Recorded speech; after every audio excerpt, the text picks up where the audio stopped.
Hey, welcome Yes, to I Slow will get a News Day. couple. This is Steve Poikonen. I am here in the I, studio. I am live on the phone with Al Suarez, who is still in front of the Venezuelan embassy and has been for the last several days, and has a lot of really important stuff to tell us. So let's jump right into the talk with Al. What is happening, my brother? How are you, and what's going on in DC? 1 second, bro. Let me take it off speakerphone. I was just checking something. Sure thing, man. So, All right, and you probably hear me better now. It's off speakerphone. Can you hear me okay, comrade? yes, sir. Oh, okay. Yeah, so just to let you guys know, since last we spoke, a lot has gone down. A lot of things are going down constantly since I got here. Um, for example, around 2:30 in the morning last night, I got a bad feeling, and I walked up to the embassy because where we're staying at not far from the embassy. And within 15 minutes of getting there, it was approximately 2:45 in the morning. Um, Margaret Flowers, one of the popular resistance people that's been inside the embassy, opened up the window and was calling for me because the other people that were with me was like two or three. She didn't know them. She was like, "Ow, ow, ow! I need help! I need help!" And so I was speaking to her on the phone, and she said they were trying to break in. They were trying to break in again, and that they had penetrated the door in the back of the embassy, where they had barricaded it off, and they were trying to get in. Um, and so I immediately went with a couple of people, and we have it on video. We haven't put the video up yet, but we went around the back of the building to try to get in there, and the opposition blocked us. There was very few of them, but there was very few of us. It was very, late, and we talked to the diplomatic police, and they promised to. We convinced them to go there and talk to them about not going through the barricade to get inside. But when we asked them if they could close the door that was barricaded, they said that they were not going to commit to that. So that's when I decided to try to wake up try to call my comrade back at the hotel up the street, and he didn't pick up. So we went in person in the car of another supporter to go wake this guy up because we needed an extra, uh, you know, uh, extra trooper there to help us out. This guy's a veteran, and Yeah. so we went back and we woke him up, and he really came down with us, and he had his camera out, and I got very, very, very, very close to either getting assaulted or arrested. I was actually very lucky last night, if you think about it. But it's not about me; it's about people inside. So what ended up happening was we went back there.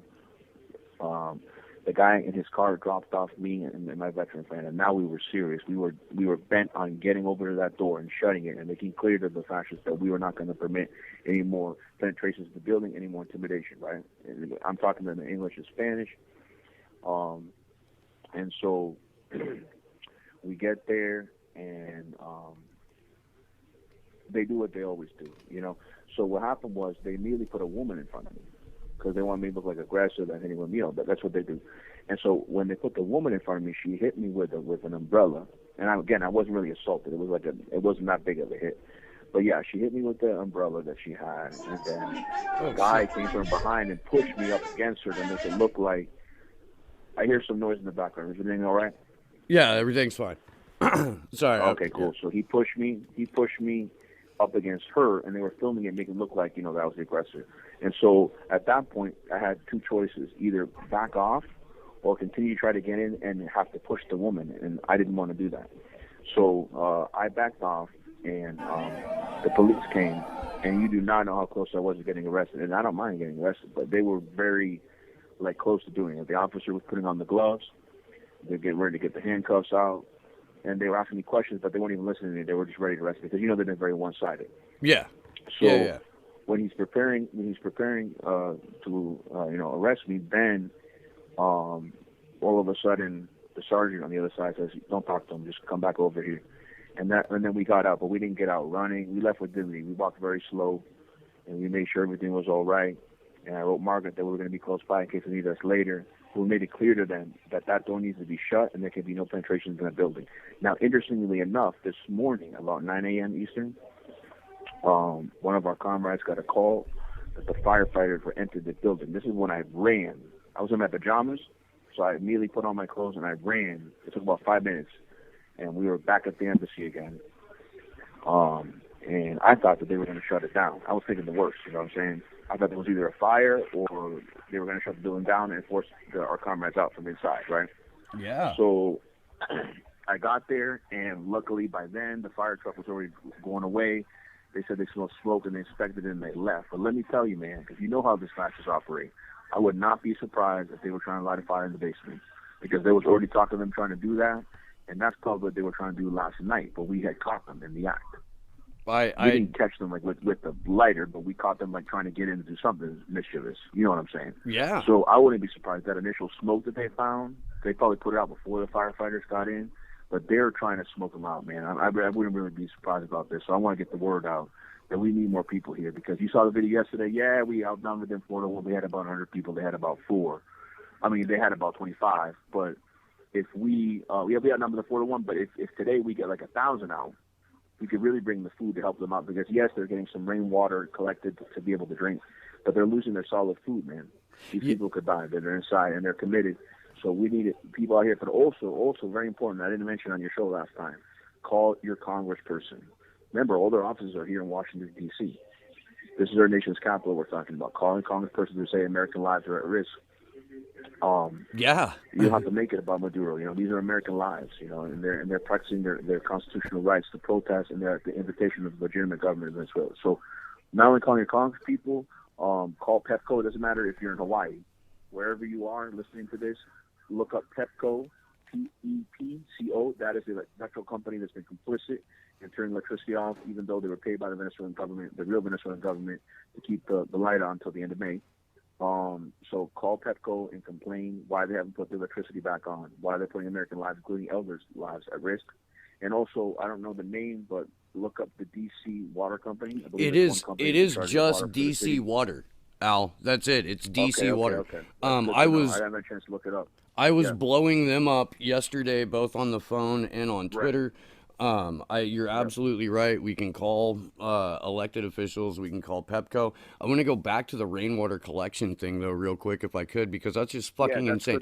Let me. What's up with that? Let me set this up for the people that are gonna watch this later. The DC Water Company. It had been rumored going into this weekend that they were going to shut off the water. And we couldn't get any confirmation about that until yesterday morning, when it did come through that yes, it did happen, yeah. The DC Water had killed the water to the embassy. And you had mentioned the other day when we were on the phone that it had been raining. So this morning when I was setting up in the studio and I was looking for video clips to pull up to play while you and I are talking, which I've been doing throughout. I've been showing some of your videos from your Facebook page. I've been showing some of the stuff from Code Pink's Twitter and Max Blumenthal's Twitter of the live videos that have been shot. The first thing I saw was a DIY rainwater collection system that's up there on the roof of the embassy, and I was like, holy shit, like this, okay, like great, good, fantastic job on the part of the embassy protectors and the people inside of the embassy to put 2 and 2 together and be like, oh yeah, we can collect water and use it, you know, if not to survive, you know, or if not to collect the water and fucking use it to survive. But the fact that it's come to that we're in a spot where these people have to find fucking do-it-yourself alternative methods just to get potable fucking water so they can stay alive is ridiculous. This is a goddamn siege, Al. It's fucking it's I believe brutal. You can live on liquids for 2 weeks, and you can live only on solid food without liquids for 1 week. But yeah, I mean, 2 weeks is not that long a time, and they've already been there a month. Yeah. And there's elders there that could potentially die within less than 2 weeks without getting the solid food that they need. And they are indeed running out of solid food. So this is an urgent situation.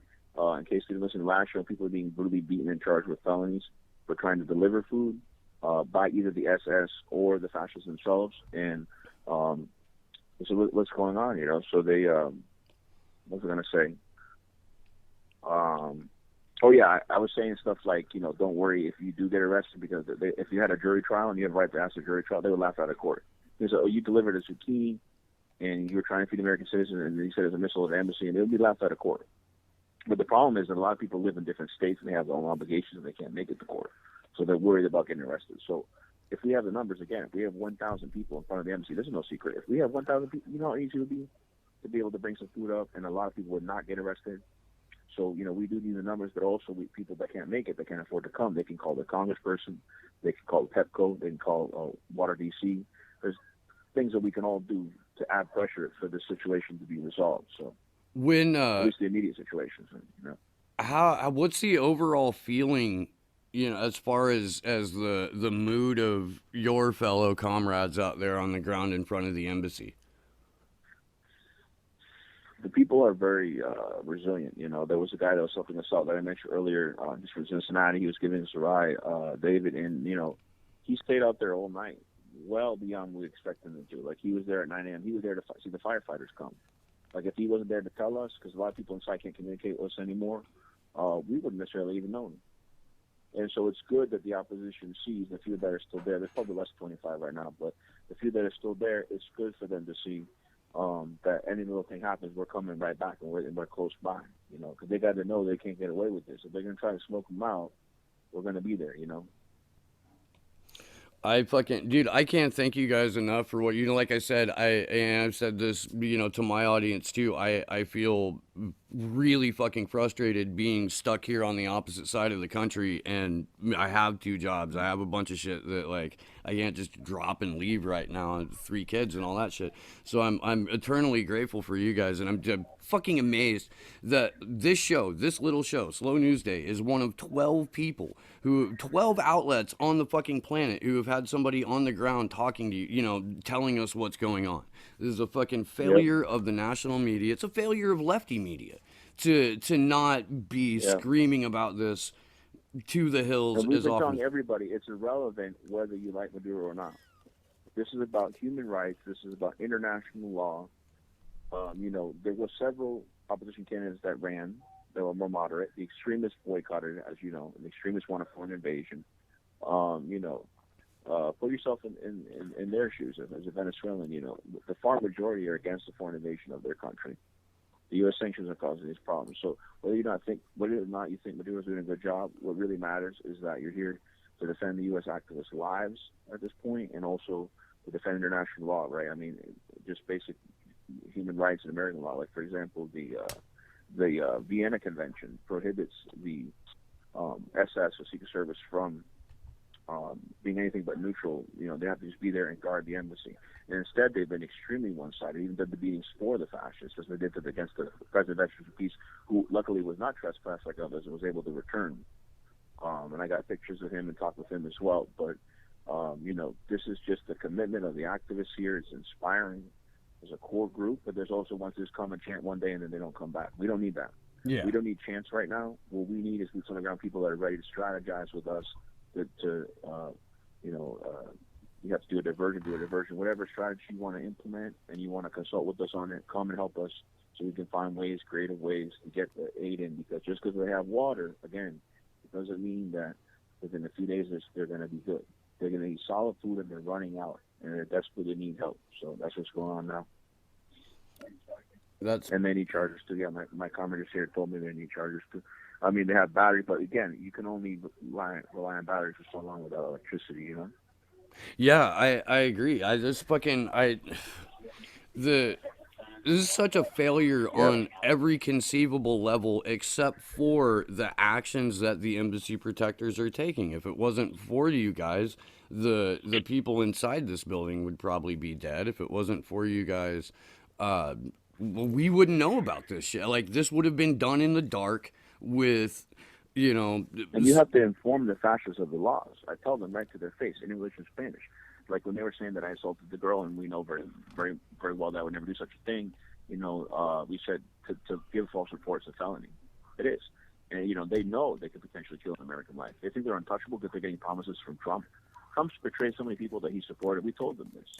Like, you remember when Trump ran for president and there was a Hispanic lady that went up on the stage and, in her strong accent, say that, vote for Trump? Yeah. She was deported 2 months later, right? Mm-hmm. She was deported back to Colombia. Yeah, so the same people that, that's under his quote-unquote protection, right? So not all those Venezuelans have papers. I'm sure of that.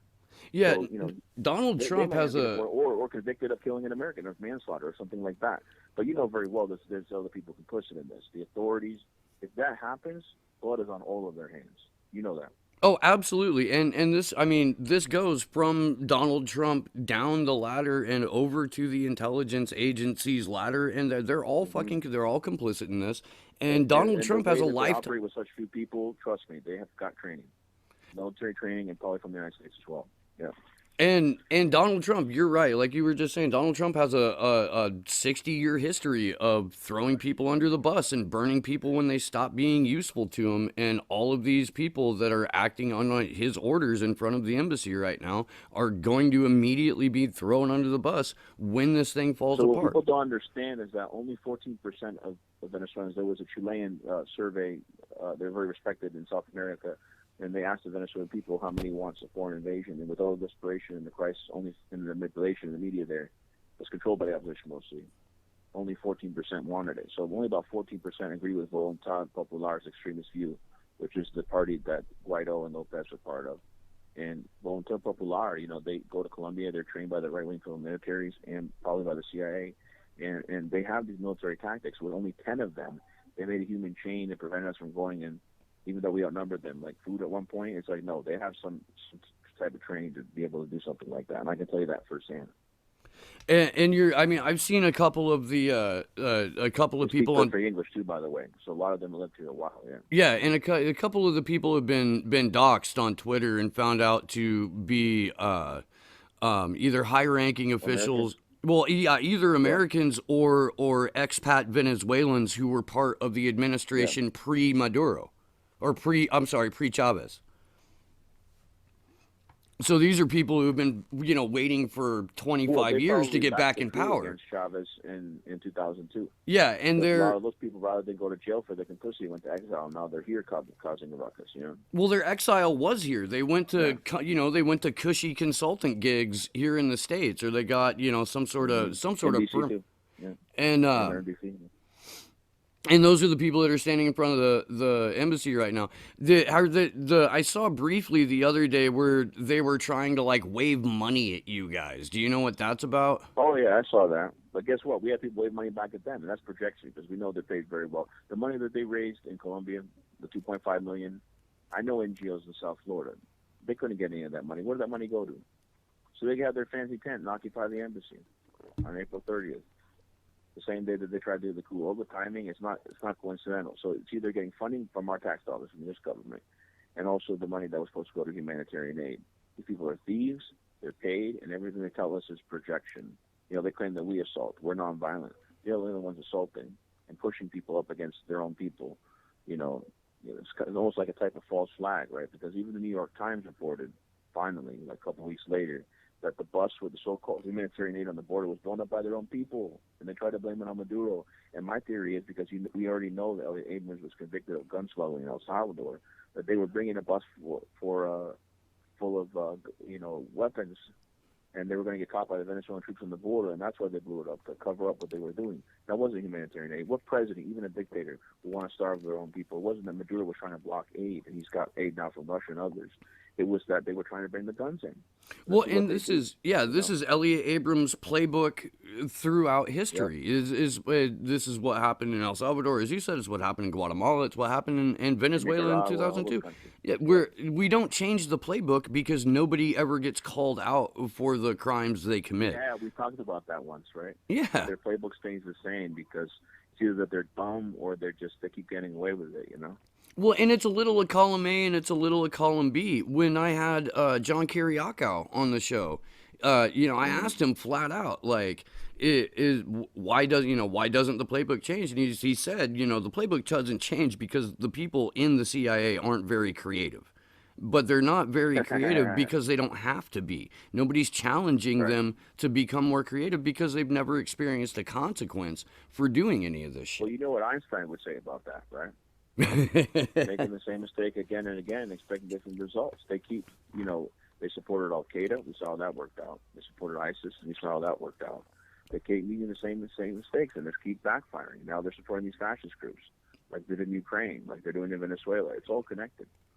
I couldn't agree with you more on that. There's not just an interconnectedness to it, but a deliberate.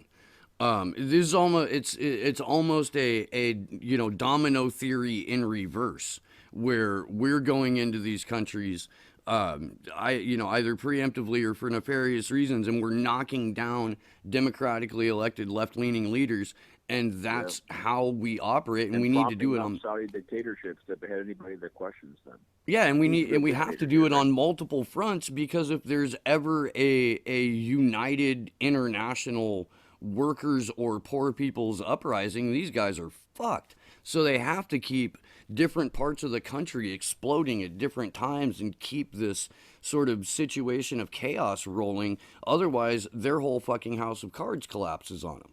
You know what's funny? They had this RT journalist. It was RT Espanol, RT in Spanish, and Russian say. I don't know if that was her. Anyway, so the camera was asking me something, but anyways, yeah. So she came and she went to the other side, of course, because she's doing her job, right? She's asking them questions, and one of them had a big picture, and it had Putin and Maduro in it. But she didn't know what RT was, apparently, because she didn't realize she was talking to the Russian TV. Isn't that funny? She's talking to them in Spanish, and they think that she's like CNN Espanol or something, like. But they were actually talking to Russian TV while they had the sign that had Putin and Maduro's picture on it. It was hilarious. That's too funny, man.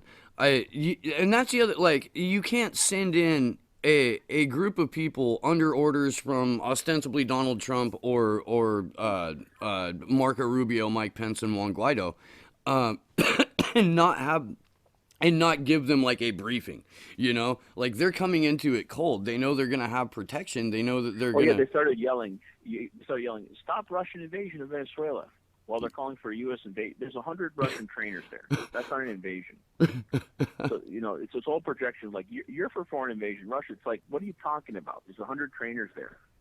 They're the ones that want to have the U.S. Marines come in. And they say, oh yeah, they can do it overnight, like in Panama. Learn your fucking history, man. Because in Panama, there was Panamanian people in working class neighborhoods that were massacred by the U.S. Army.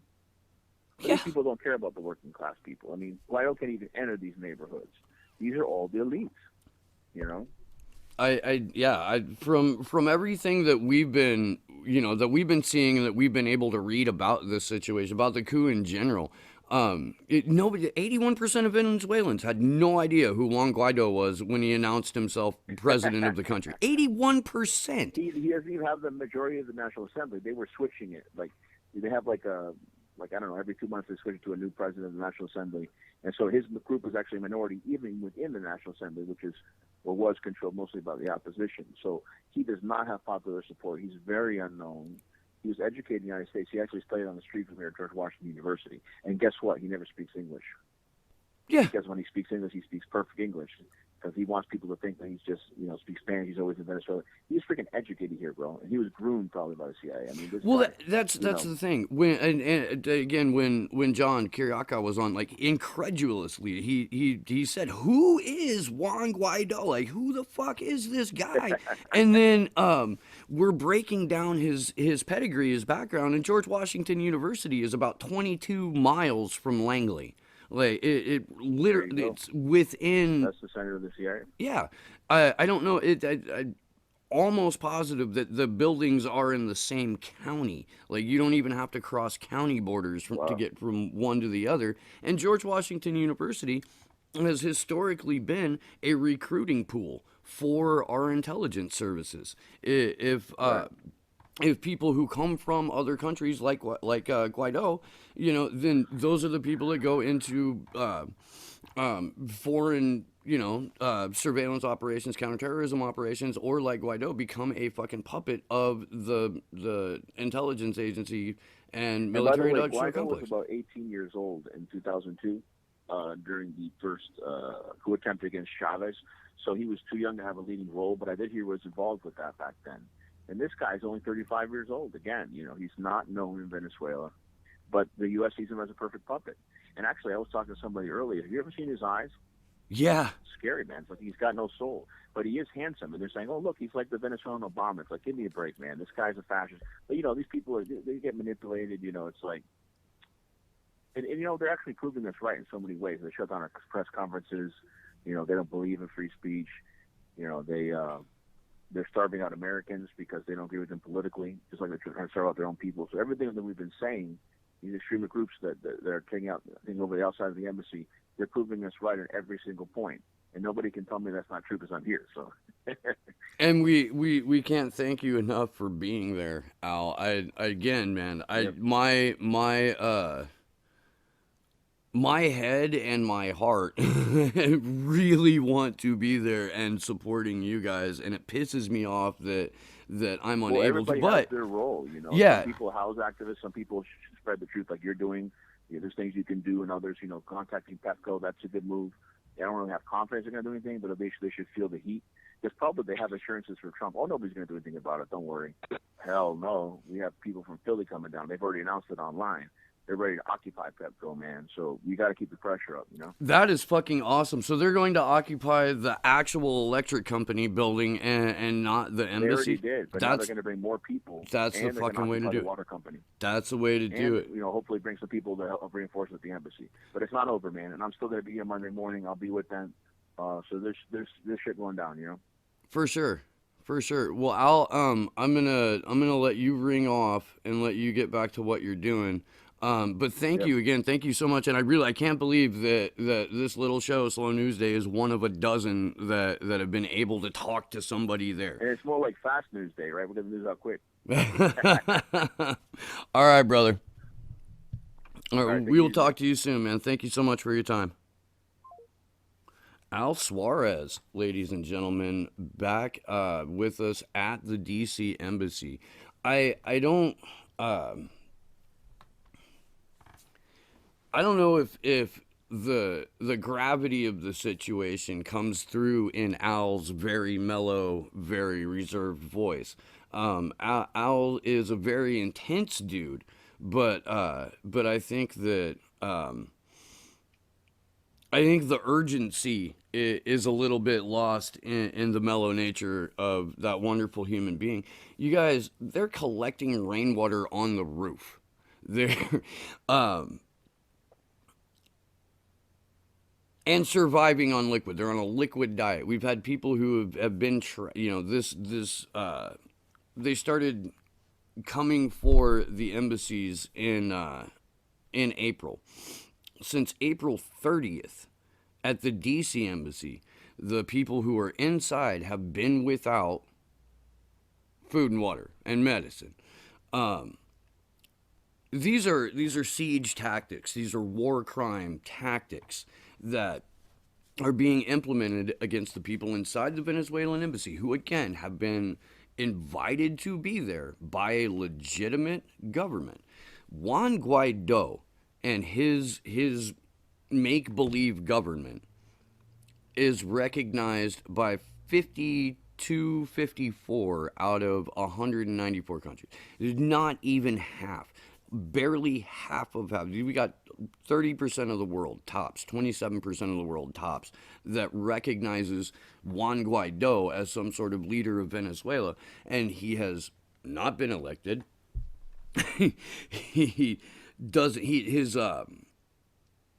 his foreign minister can't issue passports. The person who is organizing this siege of the Venezuelan embassy, and if you go to earlier videos where I was talking to Al, we discuss this individual. Whose name I can't fucking remember right now. Vecchio, I think. I think it's Carlos Vecchio. I'm not 100% on that. The gentleman who was appointed by Guaido to be the foreign minister, the U.S. diplomat, and to take over this embassy, he can't issue passports. He can't do it. He performs no. He has no function. He has no ability to perform his function as an elected official, as a government official. He can't do it because there is no legitimacy to Guaido. Let's go back over what Al told us because I think that's pretty important. So PepCo, I'm gonna go ahead and look those guys up, and you can call them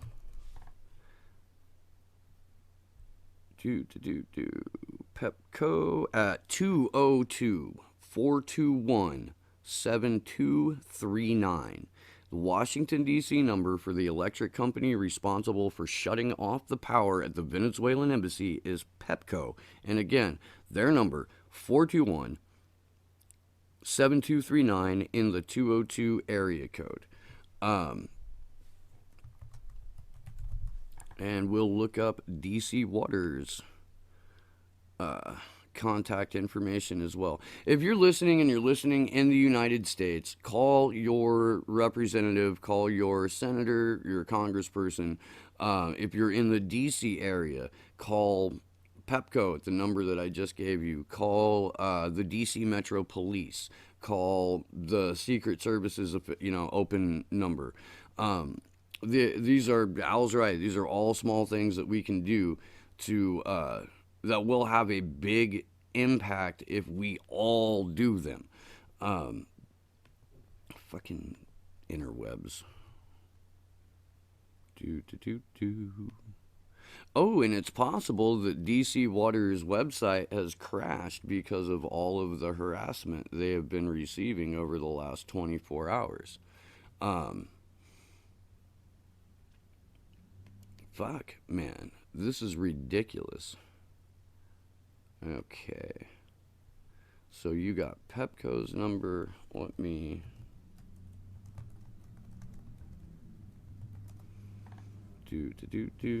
Twitter is over capacity. Jesus Christ, guys. It's getting nuts out here.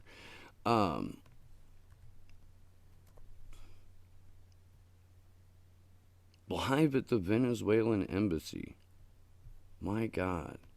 Rainwater collection. People just trying to get food and medicine and survive while being besieged by right-wing goons who may or may not ever get any sort of benefit out of this. Again, Donald Trump is notorious for throwing the people that help him under the bus. He is notorious for burning contractors and burning people who stuck their neck out to get him where he is. Donald Trump is a fucking worthless human being. He's a soulless, empty, husk, dumpster fire, piece of shit motherfucker. And the folks who are pro Guaido, who are at the embassy, who are being allowed to harass and beat and intimidate and assault the embassy protectors, are going to find themselves well fucked and far from home by the time this is all over. Fuck. Good luck to us all. I'm Steve. This has been Slow News Day.